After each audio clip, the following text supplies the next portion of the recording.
Shopping করতে গিয়ে কিন্তু আমাদের বাড়ি ফিরতে অনেকটাই রাত হয়ে গেছিল। তার মাঝখানে যে মাঝ রাস্তায় এইভাবে আমাদের পুলিশে ধরে যে এত টাকা ফাইন করে দেবে সেটা তো ভাবতেই পারি না। এত রাতে পুলিশে আমাদের ধরে ফাইন করলো পুরোটাই তোমাদের জানাবো। সো হ্যালো গুলো guys, welcome back to our my new daily mini vlog. অনেকদিন পর তোমাদের জন্য একটা ভিডিও নিয়ে এলাম। বেশ কিছুদিন ধরে তো আমি ভিডিও আপলোডই করতে পারছি না, তার জন্য আমি অনেক দুঃখিত। আজ আমি আর বোন বেরিয়ে গেছিলাম একটু শপিং এর জন্য। তো দেখো আমরা ফার্স্টে এসেছিলাম একটু জুডিও, এখানে আমাদের গাড়িটা পার্কিং করে এখন আমরা যাব ভিতরে। সো চলো গিয়ে দেখি কেমন কালেকশন এসছে। আজকে কিন্তু আমরা আদার্স অন্য কোনো ড্রেস দেখবো না, যেটা আমরা নেব ডাইরেক্ট সেটা দেখবো, ভালো না লাগলে আবার আমরা অন্য কোনো মলে যাবো। তো চলো ভেতরে যাওয়া যাক।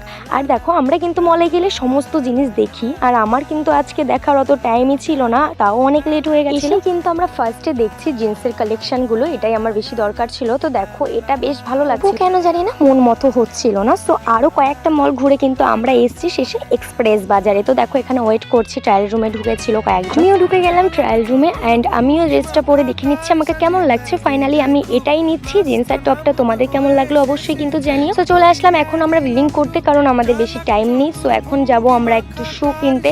শু নিয়েছিলাম, একটু জুতো নিয়েছিলাম, যেটা কিন্তু আমি তোমাদেরকে ভিডিওতে দেখাতে পারছি না। আমি কয়েকটা ফটো তোমাদের দেখিয়ে দেবো। তারপরে আসলাম নিয়মরতে, এখান থেকে কিছু জিনিস নিয়ে দেন আমরা যাব বাড়িতে, কারণ খাবার টাইমটুকুও ছিল না, যেহেতু রাত হয়ে গেছিলো, তাড়াতাড়ি বাড়ি ফিরতে হবে। বাড়ি ফেরার সময় কিন্তু আমাদের মাঝ রাস্তায় এরকমভাবে পুলিশের দাঁড় করিয়ে দিয়েছিল, কারণ সামনে যেহেতু ইলেকশন, তো সেই কারণে কিন্তু এখন সব কিছু সার্চ চলছে, তাই কোনো আমাদের কিন্তু ফাইন করেনি। আজকে ভিডিওটা কেমন লাগলো জানিয়ে, দেখা হচ্ছে নেক্সট কোনো ব্লগ।